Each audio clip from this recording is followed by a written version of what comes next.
ये बड़ा एक इंटरेस्टिंग केस मैं आपके साथ डिस्कस करने लगा हूँ आज। स्पेशली जो ये पेशेंट है, उनका जो सबसे बड़ा मेन कंसर्न था कि उनको लगता है कि वो जब स्माइल करते हैं तो वो बहुत ही एक एजिंग फैक्टर शो कर रहा है, और उनको स्माइल अपना एक तो शेड यानी कलर भी उनको पसंद नहीं आया था।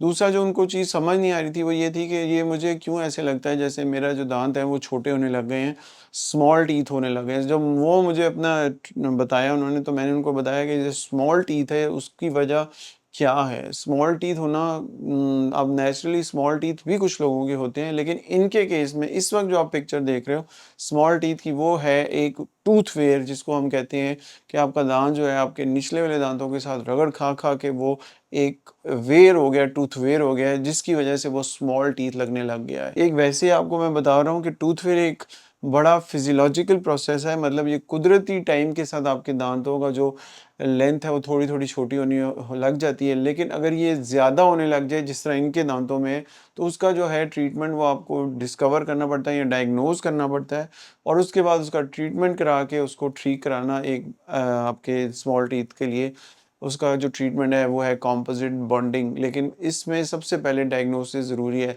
ना तो सिर्फ़ इनके टीथ का शेप चेंज हुआ है, ना शेड चेंज हुआ है, और दूसरा इनका स्माइल भी बहुत इम्प्रूव हुआ है, और इनकी जो एजिंग प्रोसेस है उसको उसने बिल्कुल ख़त्म करके इनको जो एज है उसमें कम से कम 10 साल का फ़र्क दिया है।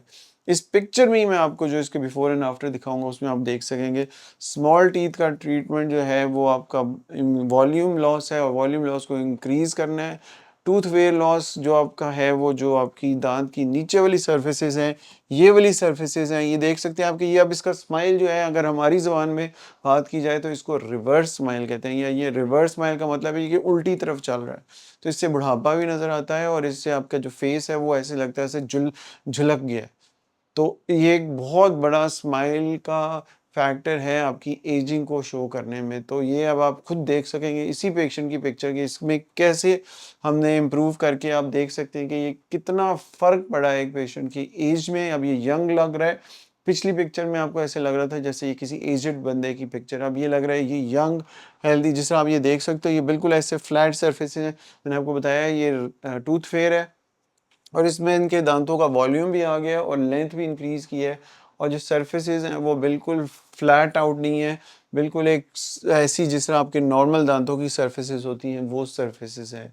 तो इस पिक्चर में आप देख सकते हैं कि टूथ वेयर लॉस की वजह से आपका एजिंग का जो लगना है वो कितना कोई आपको बूढ़ा बना सकता है, और उसके बाद इस ट्रीटमेंट से आपका जो लॉस है वापस आए, और आपकी एजिंग में बहुत ज़्यादा आपको फ़ायदा हुआ है। तो स्मॉल टीथ का ट्रीटमेंट मैंने आपको दिखा दिया है। अगर आपका स्मॉल टीथ है, या आप किसी वजह से आपकी टूथ वेयर है जिसकी वजह से आपके जो दांत है वो बिल्कुल ऊपर वाली सर्फेसेस भुर गई हैं और एक जैसी फ्लैट आउट हो गई हैं, तो उसका ट्रीटमेंट के लिए आप do get in touch, and we'll make sure that we'll offer you a very good comprehensive treatment plan for a very small, जिस तरह आप समझ लीजिए कि स्मॉल टीथ के लिए।